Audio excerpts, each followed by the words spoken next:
Recording on कर देता हूँ। देखो ऑफिसर इन डिफॉल्ट जब चैप्टर खत्म होगा ना, अभी उसके बाद करेंगे, अलग टॉपिक है, एकदम ही सेपरेट है, तो इसमें अभी दिमाग नहीं लगाना है, फोकस नहीं करना है।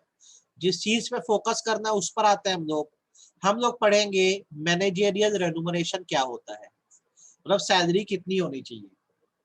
देखो बहुत आसान कंसेप्ट है, एक बार मैं बता रहा हूँ और आपके दिमाग में ये बैठ जाना चाहिए। सैलरी का जो कंसेप्ट है बेटा वो सेक्शन 197 में। कौन से सेक्शन में? 197। ये 197 सेक्शन जो है ना, ये रेन्यूमरेशन टू डायरेक्टर की बात करता है। यहाँ पे एमडी एमडी छोड़ दो, सारे डायरेक्टर्स के रेन्यूमरेशन का जो कंसेप्ट है वो किस पे दिया हुआ है? सेक्शन 197 में दिया हुआ है। ये बताता है कि सैलरी किस तरह से दी जाती है। ठीक है, तो जब आप ये सेक्शन 197 पढ़ रहे हो तो इसमें आप पूरे सैलरी के बारे में पढ़ोगे कि एमडी को कितनी सैलरी देना है, होल टाइम डायरेक्टर को कितनी देना है, ऑर्डिनरी डायरेक्टर को क्या सैलरी देना है, पूरे प्रोविजन सेक्शन 197 में। ठीक है, अब इसका प्रोविजन क्या एक एक करके बता रहा हूँ, एकदम आराम से आपको समझ आ जाएगा। प्रोविजन नंबर 1, सारे डायरेक्टरों को ओवरऑल क्या सैलरी होनी चाहिए। तो अगर मैं सारे डायरेक्टर बोलूं तो इसमें फिर एमडी की बात आ जाती है, होल टाइम डायरेक्टर की बात आ जाती है, मैनेजर की बात आ जाती है। एक पब्लिक कंपनी के, प्राइवेट क्यों नहीं, प्राइवेट में बोर्ड ऑफ डायरेक्टर खुद डिसाइड कर सकते हैं, कोई दिक्कत नहीं है। लेकिन अगर पब्लिक कंपनी है तो उसके लिए सेक्शन 197 है, जो ये बोलता है कि एक कंपनी में जितने भी डायरेक्टर है सबकी मिलाकर जो सैलरी है वो 11% ऑफ नेट प्रॉफिट से ज्यादा नहीं हो सकती। कितने से ज्यादा नहीं हो सकती? 11% से ज्यादा ऑफ नेट प्रॉफिट से ज्यादा नहीं हो सकती। जैसे आपने 100 करोड़ कमाया है, मान लो एग्जांपल देते हैं यहाँ पे, आपका नेट प्रॉफिट 100 करोड़ का है, तो आप सैलरी डिस्ट्रीब्यूशन के लिए डायरेक्टर्स की कितना निकाल सकते हो इसे maximum? 11 crore. 11% of net profit. अब ये 11 करोड़ आपने जो निकाला है, यही आपको क्या करना होगा, सारे डायरेक्टरों में प्रॉपरली डिस्ट्रीब्यूट करना होगा। क्या ये बात आपको समझ आई कि नहीं आई? Yes sir. आ गई। और अगर तुमको 11% से ज्यादा देनी है तो फिर जनरल मीटिंग में तुमको रिजोल्यूशन पास करवाना पड़ेगा। क्या पास करवाना पड़ेगा? रिजोल्यूशन। आप बता दो, ये बात अच्छे से समझ आई कि आधी अधूरी समझ आई पहले? ये बात अभी सर ओवरऑल डायरेक्टरों से आपसे कोई भी पूछे कितनी सैलरी होती है सारे डायरेक्टरों की मिला के, तो क्या बोलोगे आप? 11% of the net profit of the financial अब year. जैसे ये तो आपने पहला प्रोविजन पढ़ दिया, अब स्पेसिफिक प्रोविजन की बात करते हैं कि अगर मैं बोलूं कंपनी के एमडीज की कितनी सैलरी होनी चाहिए। ठीक है, ऊपर तो हमने ओवरऑल सारे डायरेक्टरों की बात करी। अब यहाँ पे अगला सवाल है कि कंपनी में जो एमडी होते हैं उनकी इंडिविजुअली क्या सैलरी होनी चाहिए।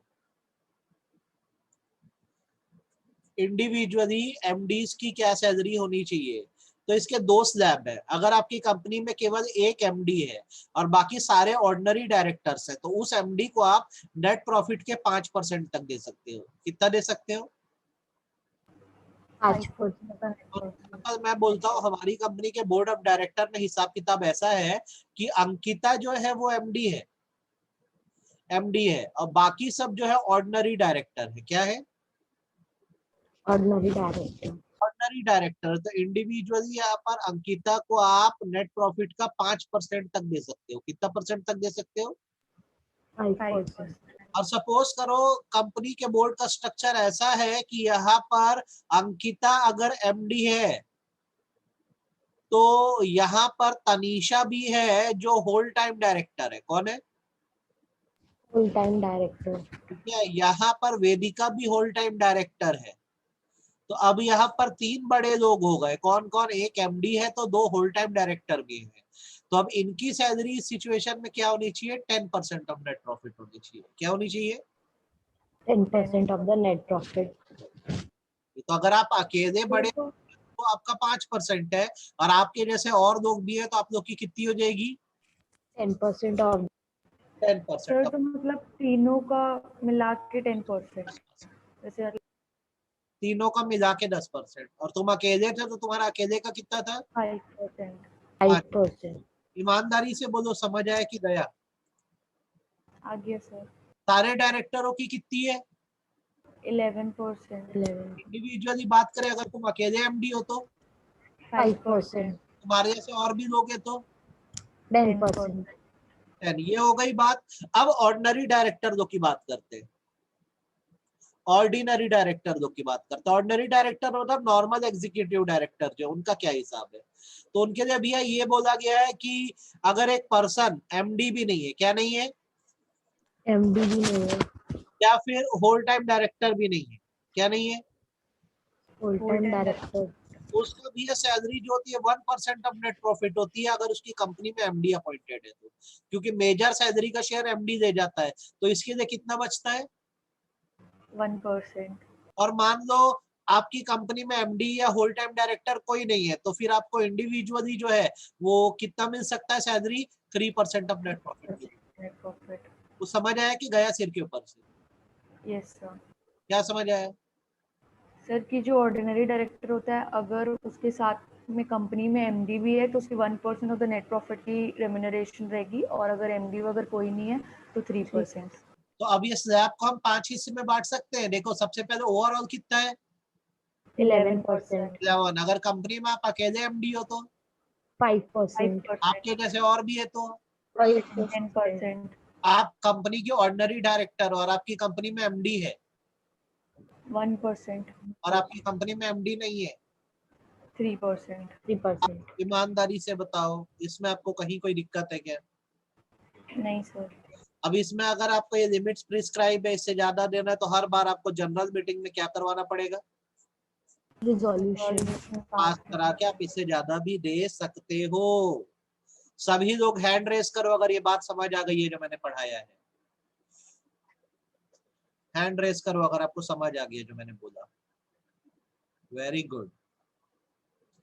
रात को जो हम क्वेश्चन डिस्कस करते हैं उसका कोई फायदा है कि नहीं है, ये बताओ। Yes sir. चलो अब इसमें छोटी सी बात है, इसको अपन ये पॉइंट बनाते हैं। सपोज करो कंपनी एक डिफॉल्टर है, उसने क्या है, ड्यूज पे करने में डिफॉल्ट किया हुआ है।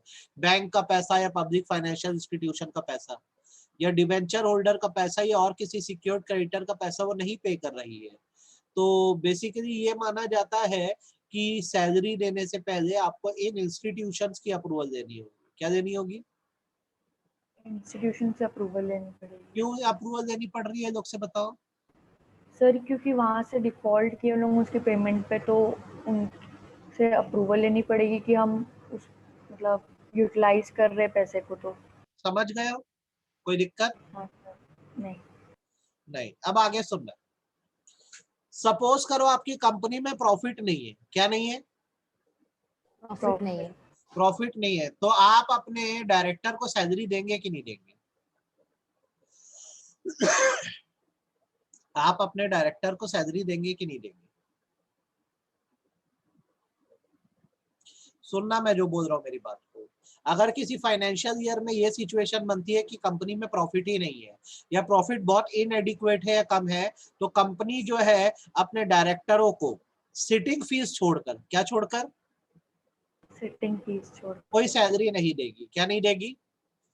सैलरी नहीं देगी। अब यहाँ पर देखो, यहाँ पे कुछ आपको रेड मार्किंग भी मैंने की हुई है, ये अपडेट है आपकी। क्या है? अपडेट। सुनना मेरी बात को, कि अगर किसी साल कंपनी में प्रॉफिट नहीं होता है तो कंपनी अपने डायरेक्टर को, यहाँ डायरेक्टर का मतलब होता है एमडी, क्या, MD, whole time director, manager या कोई भी non executive director including independent director, इनको सैलरी नहीं देगी। पहले क्या रूल था बेटा कि इंडिपेंडेंट डायरेक्टर को रेन्यूमरेशन नहीं दिया जाता था, लेकिन ये इस साल जो कोविड आया है ना, तो बोला गया है कि इनको भी नॉर्मल डायरेक्टर की तरह, ऑर्डिनरी डायरेक्टर की तरह आपको क्या पे करनी पड़ेगी, सैलरी पे करनी पड़ेगी। शायद ये मैंने आपको जब इंडिपेंडेंट चैप्टर पढ़ाया था तब भी बताया था क्या? दिखाए हो आप। हाँ, इंडिपेंडेंट डायरेक्टर को सैलरी देनी पड़ेगी, पर नियम ये भी बोलता है कि अगर कंपनी में प्रॉफिट नहीं हो रहा है तो फिर कोई सैलरी देने की जरूरत नहीं है, आगे की लाइन पढ़ दो बस, क्या लिखा है, क्या लिखा हुआ है? in accordance except in accordance with the provision इसका of मतलब schedule ये 5। होता है लोगों को रिटेन करने के लिए, लोगों को, लोग मतलब कौन, एमडी या होल टाइम डायरेक्टर है ना, लोगों को रिटेन करने के लिए कई बार नो प्रॉफिट में भी सैलरी दी जाएगी। एक्सेप्ट वर्ड का मतलब क्या होता है? एक्सेप्शन होता है ना? नो प्रॉफिट पे भी सैलरी दी जाएगी। दी जाएगी, नहीं दी जाएगी। हाँ दी जाएगी बोली। ठीक है, इसके लिए क्या करना होगा आपको समझना, आपको यहाँ पर पार्ट 2 ऑफ शेड्यूल 5 फॉलो करना होगा। क्या फॉलो करना होगा? Part 2 of schedule 5। क्या बोलता है, मैं आपको पूरा स्लैब सिखा दे रहा हूँ ताकि आपको कोई दिक्कत ही ना हो। ये बेसिकली बोलता है कि अगर आपकी कंपनी में इस साल प्रॉफिट नहीं हो रहा है, क्या नहीं हो रहा है, प्रॉफिट नहीं हो रहा है, तो आप इस स्लैब के हिसाब से जो है सैलरी पे कर सकते हो। अब बेटा ये जो अभी दूसरी बार जैसे अभी रिवाइज कर रहे हो ऋषिता, इसमें अपडेट आई है तो मैंने देखो अपडेट मार्किंग कर दी है, तो इसको अपने नोट्स में कर देना, ठीक है। इस साल ऐसा स्लैब है कि जो मैनेजेरियल पर्सनल लोग हैं, कौन कौन आते हैं मैनेजेरियल पर्सनल में बताओ? CFO, CEO, मैनेजर, मेन बात करते हैं एमडी की, MD, WDT, CS, CS की सैलरी तो बोर्ड डिसाइड करता है, हाँ ठीक है। बाकी एमडी, मैनेजर और बाकी डायरेक्टर लोग की सेक्शन 197 के हिसाब से ये स्लैब बना हुआ है जो आपने पढ़ा। और अगर कंपनी में प्रॉफिट ना हो तो भी हम उनको रिटेन करने के लिए पे कर सकते हैं, किस हिसाब से? पार्ट 2 ऑफ शेड्यूल 5 के, ठीक है। तो पार्ट 2 क्या बोलता है आप समझ लो। अगर आपकी कंपनी का कैपिटल 5 करोड़ से कम है, कितने से कम है? 5 करोड़ से कम, तो आप अपने यहाँ के एमडी को 60 लाख रुपए सालाना तक दे सकते हो पर एनम। अप टू है ये सब ना, अप टू है, क्या है? Up to. अगर आपकी कंपनी का इफेक्टिव कैपिटल, ठीक है, इफेक्टिव कैपिटल को तो मैं अलग से आपको लिखवाऊंगा पूरा क्या होता है। इफेक्टिव कैपिटल 5 करोड़ से कम है तो आप कितना दे सकते हो सालाना? 60 करोड़ पर एनम। बताओ इसमें कोई दिक्कत? नहीं सर। अगर आपका कैपिटल 5 करोड़ से ज्यादा है पर 100 करोड़ से कम है तो आप 84 लाख पर एनम दे सकते हो। कितना दे सकते हो? 84। अगर आपका कैपिटल 100 करोड़ से ज्यादा 250 करोड़ तक है तो आप 120 लाख, 120 लाख मतलब क्या होता है 1.2 करोड़ रुपए पर एनम दे सकते हो। ये सब अप टू है ना, ध्यान रखना, समझ गए। Yes sir. और अगर आपका कैपिटल 250 करोड़ के ऊपर है तो इसमें यह है कि 120 लाख मतलब 1.2 करोड़ तो दो, प्लस 250 करोड़ के ऊपर जितना भी अमाउंट है उसका कितना परसेंट? 0.1%। तो जैसे आपकी कंपनी का सपोज करो एग्जांपल कैपिटल 300 करोड़ है तो 120 लाख तो दोगे plus 0.01% of what?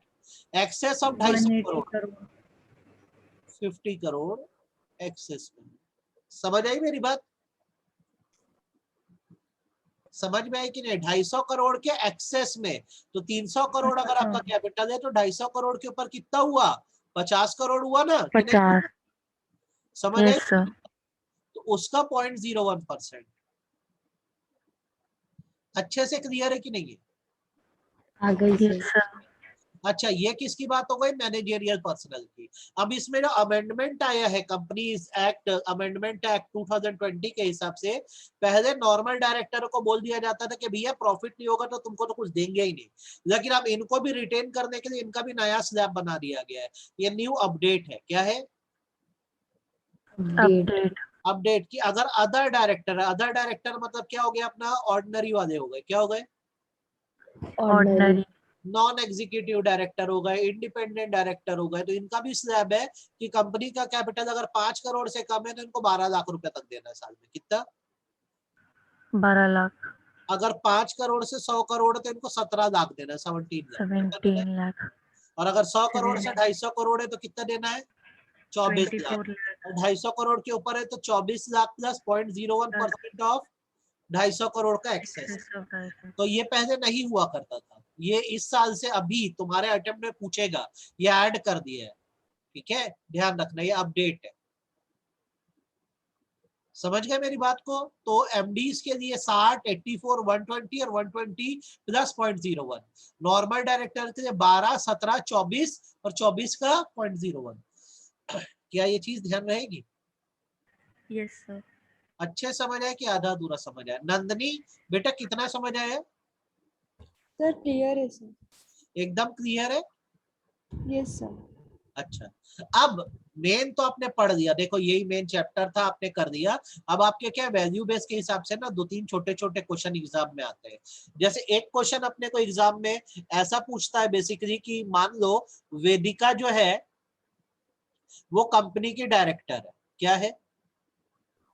Director. Company की डायरेक्टर। तो ये इसकी सैलरी मिलती है करीबन ₹1,00,000 महीना। कितनी मिलती है? 1 लाख रुपीज पर मंथ। अब कई बार ये क्या करती है, कंपनी को कुछ बातों पे लीगल एडवाइस भी दे देती है। क्या दे देती है? Legal advice. ठीक है, तो अब ये बताओ कि ये जो लीगल एडवाइस दे रही है इसका इसको सेपरेट अमाउंट मिलेगा कि इसकी सैलरी में इंक्लूडेड रहेगा? सर सेपरेट अमाउंट मिलेगा। हाँ, वही आपसे सवाल है, सेपरेट हाँ तो अमाउंट सेपरेट मिलेगा। अमाउंट। तो नॉर्मली ये माना जाता है कि देखो जब सैलरी की बात की जाती है तो सारी चीजें उसमें इंक्लूसिव है, आपको कुछ भी अलग से पे नहीं होगा। लेकिन कुछ ऐसी चीजें जिसकी आपको पेमेंट अलग से होगी, जैसे अगर आपने कोई प्रोफेशनल नेचर की सर्विस दी है, जैसे आप डायरेक्टर तो हो पर साथ साथ आप सीएस भी हो या आप लॉयर भी हो और आप कुछ अलग से अपने प्रोफेशन की सर्विस दे रहे हो, तो आपका उसमें पैसा अलग से बनेगा। बताओ इसमें कोई दिक्कत? नहीं नहीं सर। सर। सिमिलरली अगर नॉमिनेशन रेन्यूमरेशन कमेटी को ऐसा लगता है कि आपके पास एक रिक्वायर्ड क्वालिफिकेशन है जिसमें आप प्रैक्टिस कर सकते हो और इसे कंपनी का भी फायदा करा सकते हो, तो उसकी सैलरी भी आपकी अलग से बनेगी। बताओ कोई दिक्कत? नहीं सर। आपको अच्छे से ये पॉइंट समझ आ गया कि नहीं आ गया ये बता दो हाँ सर। अच्छे से। तो ये पहला पॉइंट है जो मतलब वैल्यू बेस पे आपको आता है। अगला पूछता है सिटिंग फीस कितनी होनी चाहिए। आपको बताया हो क्या मैं पहले भी? 1 लाख रुपीज। बस, तो ये आपको ध्यान रखना है, कितनी होनी चाहिए? ₹1,00,000 1 लाख। 1 लाख। होनी चाहिए। कर पाओगे? Yes sir. कोई दिक्कत नहीं आएगी। अब उसके बाद अगला छोटा सा प्रोविजन आता है कि सैलरी दी कैसे जाती है। तो अगर कंपनी में डायरेक्टर है या मैनेजर है तो आप ये बात याद रखना कि उसको सैलरी आप मंथली वे में दे सकते हो। कैसे दे सकते हो? मंथली। या फिर आप प्रॉफिट का परसेंटेज दे सकते हो, फिर मंथली पैसा मत दे और डायरेक्ट एक साथ लमसम अमाउंट प्रॉफिट का हिस्सा दे दे। या तो क्या कर सकते हो, आधी सैलरी दे सकते हो और आधा प्रॉफिट में से हिस्सा दे सकते हो। कितना क्लियर है? Yes sir. अच्छे से। अच्छा, उसके बाद ये अपडेट हो गया है। स्टॉक ऑप्शंस का मतलब होता है बेसिकली कंपनी के शेयर्स। पहले इंडिपेंडेंट डायरेक्टर्स को शेयर नहीं दिए जाते थे, लेकिन अब उनको कंपनी में क्या देना शुरू कर दिया गया है? शेयर्स। स्टॉक ऑप्शन देना शुरू कर दिया। तो ये नॉट को आप अपने नोट्स में भी काट देंगे। Independent director shall be entitled to any stock option and receive remuneration by way of fees, reimbursement of expense. ये सारी चीजों से इसको पैसा मिलता है। बताइए कोई तकलीफ इसमें? नहीं नहीं सर। सर। अच्छे समझ आ गया? हाँ। हाँ। अच्छा, सपोज करो आपने लिमिट से ज्यादा सैलरी निकाल दी, तो आपको क्या करना चाहिए फिर? आपका सैलरी बनती थी मान लो 10% ऑफ नेट प्रॉफिट, आपने 12% निकाल दी सैलरी, तो आपको क्या करना चाहिए इस सिचुएशन में? वापस। आपको उस पैसे को 2 साल के अंदर क्या करना होगा? रिफंड करना होगा। क्या करना होगा? रिफंड। सपोज करो मैं कंपनी का डायरेक्टर हूँ यार, मेरी महीने की सैलरी 10 लाख रुपए। कितनी है? 10 लाख। 10 लाख। मैंने कंपनी से निकाल दिया 15 लाख, तो मेरी क्या रिस्पॉन्सिबिलिटी बनेगी? 5 लाख को 5 लाख रिटर्न रुपीज करना पर 2 years में। बात समझ आ गई? कोई तकलीफ इसमें? नहीं सर। टफ प्रोविजन है क्या? नहीं आपको सर। समझ आ रहे कि नहीं आ रहे ये बताओ। हाँ आगे। सर। आ गया। अब अगले 2 प्रोविजन के बाद ये चैप्टर समापन है। एक प्रोविजन इंश्योरेंस का आता है। किसका आता है? इंश्योरेंस। इंश्योरेंस। इससे एग्जाम में 3 to 4 टाइम्स क्वेश्चन आ चुके हैं। ठीक है। दूसरा क्वेश्चन आता है कि अगर बीच में आपकी नौकरी छूट गई, यहाँ पे कंपनसेशन, बीच में अगर नौकरी छूट गई तो आपको कंपनसेशन मिलेगा कि नहीं। तो चलो दोनों को बता दे रहा हूँ। सबसे पहले बात करते हैं इंश्योरेंस प्रीमियम की। किसकी बात करते हैं? Insurance premium. नॉर्मली ये माना जाता है कि जब आप किसी कंपनी में एमडी बनते हो या होल टाइम डायरेक्टर बनते हो या मैनेजर बनते हो या सीईओ बनते हो या सीएफओ बनते हो या सीएस बनते हो, तो आपकी सेफ्टी कंपनी की जिम्मेदारी है। किसकी जिम्मेदारी है? कंपनी की। तो जो इंश्योरेंस करवाया जाता है उसका प्रीमियम आपके बिहाफ में कंपनी भरेगी। कौन भरेगी? कंपनी। लेकिन अगर आपकी तरफ से कोई नेग्लिजेंस हुआ, ब्रीच ऑफ ड्यूटी हुई, या पता लगा कि आपने क्या किया है, कंपनी में कोई गड़बड़ करी है, तो जो आपका प्रीमियम पे किया गया था उसको आपकी सैलरी से काट दिया जाएगा। कुछ समझ आया क्या? Yes sir. क्या समझ आया बोलो? सर जो इंश्योरेंस प्रीमियम होता है यूजुअली वो कंपनीज पे करती है एम्प्लॉयज के बिहाफ में, पर अगर कोई डिफॉल्ट करता है या नेग्लिजेंस का कुछ केस होता है तो फिर वो सैलरी से डिडक्ट हो जाएगा। कितना समझ आया बाकी लोग को ये बताओ। अंकिता समझ आई बात? मानसी समझ आया? श्रुति समझ आया? हाँ सर। अच्छे से। आगे ये आप ऐसे करके काट देना, central government to fix regard remuneration, इसको मत करो। आप आना compensation for loss of office पे। किस पर आना?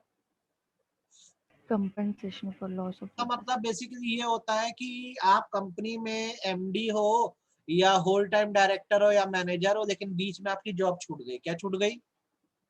जॉब। जॉब छूट गई। जॉब छूट गई, तो आपको कंपनसेशन मिलेगा कि नहीं मिलेगा? आपको कंपनसेशन मिलेगा कि नहीं मिलेगा? ये क्वेश्चन है। सर। पहले तो समझ लो कंपनसेशन का हाँ अमाउंट सर, क्या है। मिलना चाहिए। Any payment made to managing or whole-time director or manager shall not exceed the remuneration which he would have earned if he had been in office for remainder of his term or for 3 years, whichever is shorter. Example दे देता हूं ताकि ये बात याद रहे आपको। गुंजा जो है कंपनी की एमडी है। क्या है? एमडी। ठीक। एमडी नॉर्मली कितने साल के लिए अपॉइंट होता है? नहीं, 5 साल के लिए अपॉइंट होता है ना MD? 5 years। बात है। अब इसकी सैलरी 5 साल के लिए अपन ने फिक्स कर दी। कितनी कर दी? मान लो 20,000 रुपए महीना। कितनी? 20,000 पर मंथ। 20,000 पर मंथ है। कोई कारण ऐसा हुआ कि इन 2 years ओनली, कितने साल में? 2 साल में। 2 साल में इसका जॉब छूट गया। क्या छूट गया? जॉब छूट गया। तो इसका रिमाइंडर पीरियड कितना बचा है? 3 years। और 3 ईयर years। में इसको कितनी सैलरी मिल रही थी 20,000। Per month? Yes sir. सही बात है। तो इसका अपन कितना कंपनसेशन देंगे? 36 मंथ्स का टू 20,000। मतलब कितना होगा? 7 लाख।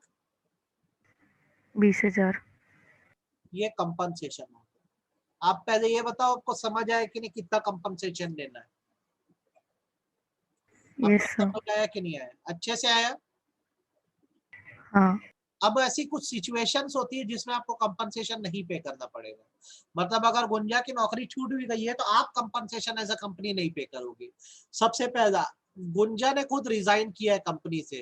कंपनी का कहीं अमालगमेशन या मर्जर हो रहा था और गुंजा ने बोला मैं ऑफिस में नहीं रहना चाहती, मैं वॉलंटरीली रिजाइन करके जाना चाहती हूँ। तो अगर जा रही है तो हम क्यों रोके और हम क्यों कंपनसेशन दे? क्योंकि उसने खुद क्या दिया है? रेजिग्नेशन। ठीक है। क्यों दिया? क्योंकि कंपनी का क्या हो रहा था? अमालगमेशन। अमालगमेशन। रिकंस्ट्रक्शन। अच्छे से बताओ ये बात समझ आई कि नहीं आई? Yes sir. दूसरी बात, किसी और कारण से, मर्जर अमालगमेशन नहीं, कोई और कारण है जिसके कारण उसने रेजिग्नेशन दे दिया, तो हम उसको कंपनसेट करेंगे क्या? नहीं सर। तीसरा, वो डिस्क्वालीफाई हो गई जिसके कारण उसको ऑफिस वैकेट करना पड़ रहा है, तो आप कंपनसेट करोगे? नहीं सर। चौथा, कंपनी वाउंड अप हो रही है और इसमें गुंजा की गलती है, उसकी नेग्लिजेंस के कारण हो रही है, करोगे कंपनसेट? नहीं सर। गुंजा ने फ्रॉड किया है। नहीं सर। गुंजा ने खुद ऐसा कुछ इंस्टिगेशन किया, लोगों को भड़काया है कि उसको जॉब से निकाला गया, तो कंपनसेट करें? नहीं सर। तो अब इसको ना आप, मैं यहाँ पे आपके लिए लिख दे रहा हूँ, V V V V V we,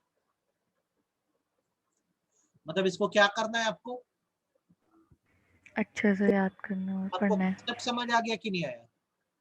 yes sir. आ गया। अब चैप्टर तो पूरा खत्म हो गया है। ये एक छोटा सा शॉर्ट नोट कई बार एग्जाम में पूछ देता है, इसको देख लेंगे। Officer in default. क्या? Officer in default. जब कंपनी में कोई गलती होती है तो फंसता कौन है? तो नॉर्मली ये माना जाता है कि जो ऑफिसर इन डिफॉल्ट होता है उसी को पकड़ा जाता है हमेशा। तो लॉ ये कहता है कि कभी भी जो भी पेनल्टी लगती है या जो भी पनिशमेंट होती है कंपनी में, ऑफिसर इन डिफॉल्ट को ही होती है। ऑफिसर इन डिफॉल्ट में आ जाते हैं कंपनी में होल टाइम डायरेक्टर। कौन आ जाते हैं? Whole full time time director director की मैनेजेरियल पर्सनल। कौन? KMP केएमपी ठीक है। अगर कोई केएमपी कंपनी में नहीं है तो वो डायरेक्टर जो बोर्ड का हिस्सा है, किसका हिस्सा है? बोर्ड का उसके बाद वो पर्सन जो बोर्ड की अथॉरिटी में काम करते हैं, बोर्ड की इमीडिएट अथॉरिटी में काम करते हैं, जैसे मैनेजर्स। कोई दिक्कत? नहीं सर। वैसे कोई ऐसा पर्सन जिसके कहने पर बोर्ड काम करता है, वो जो कहेगा वैसा बोर्ड करेगा। जैसे मान लो एक पर्सन है कि बहुत सीनियर है, बोर्ड ऑफ डायरेक्टर उससे ही पूछ के सारा काम करते हैं कंपनी का, तो उसको भी हम ऑफिसर इन डिफॉल्ट मानेंगे क्योंकि उसके कहने पर ही बाकी लोग क्या करते थे, काम करते हैं। कितना क्लियर है? सर एक और बार। सबसे पहला तो ऑफिसर इन डिफॉल्ट में कौन आया? होल टाइम डायरेक्टर दूसरा कौन आया? की KMP मैनेजरियल अगर केएमपी नहीं है तो कौन फंसा? डायरेक्टर। जो भी बोर्ड बोर्ड का पार्ट है ना।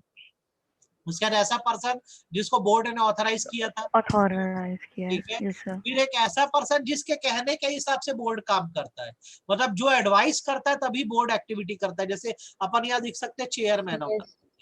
कौन? हाँ सीएस तो प्रोफेशनल कैपेसिटी में, याद रखना, अदर देन प्रोफेशनल कैपेसिटी होना चाहिए। प्रोफेशनल एडवाइस देने के अलावा जिसके कहने पर बोर्ड पूरा वर्क कर रहा है, जैसे मान लो कंपनी का चेयरमैन, तो वो भी क्या हाँ। माना जाएगा? Officer in default default default माना जाएगा। उसके बाद ऐसा डायरेक्टर जिसको कंट्रावेंशन का नॉलेज था लेकिन वो चुप बैठा हुआ था, तो कल को अगर कोई गड़बड़ हुई तो कौन फंसेगा? वही फंसेगा वही डायरेक्टर है ना। और जिसके लास्टली नॉलेज जो कंपनियों में शेयर ट्रांसफर करने वाले लोग हैं जिनको शेयर ट्रांसफर एजेंट बोला जाता है। क्या बोला जाता है? शेयर शेयर ट्रांसफर ट्रांसफर या फिर शेयर इशू करने वाले लोग हैं जिनको मर्चेंट बैंकर बोला जाता है। तो ये लोग क्योंकि शेयर रिलेटेड एक्टिविटी से जुड़े हैं, तो अगर कोई घपला होता है, गड़बड़ होती है, तो इनको भी क्या माना जाएगा?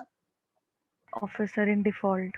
ये क्वेश्चन एग्जाम में 8 नंबर का आ चुका है। डिफाइन ऑफिसर इन डिफॉल्ट करके क्वेश्चन आया था 8 नंबर का। आता तो कर पाते। हाँ यस सर तो अब यहाँ पे जाके बेटा आपका पूरा जो 40 मार्क्स का पार्ट भी है वो क्या हो गया? खत्म कंप्लीट। कंप्लीट हो गया। ये था। अब मुझे एक बार फटाफट बता दो कि ये सब आपका खत्म हुआ है कि नहीं हुआ है। डायरेक्टर्स बेसिक हो गया है। हाँ सर इसके बाद आपका बोर्ड हो गया, बोर्ड एंड इट्स पावर। हाँ अच्छे से आपका बोर्ड मीटिंग कंप्लीट हाँ हो गया सर है, आपका हाँ जनरल सर। मीटिंग कंप्लीट हाँ हो गया है, सर। आपका वर्चुअल मीटिंग वर्चुअल कंप्लीट हो मीटिंग गया है, और आपका हाँ केएमपी 6 चैप्टर 40 मार्क। कितने मार्क? 40। 40 मार्क्स। इसको एकदम थरो कर दो। आज रात को फिर इसी का अपन रिवीजन करेंगे आगे और इसके क्वेश्चंस बनाएंगे। ठीक है बेटा? Yes sir. ये आपका यस सर। सर और मैं ना रिकॉर्डिंग आपको एक साथ भेज दूंगा, उसको अपलोड करने में टाइम लगता है ना। तो आज और कल की दोनों की Yes, आपको भेज दूंगा मैं। ठीक है? Yes sir. ये कर दो। ठीक है सर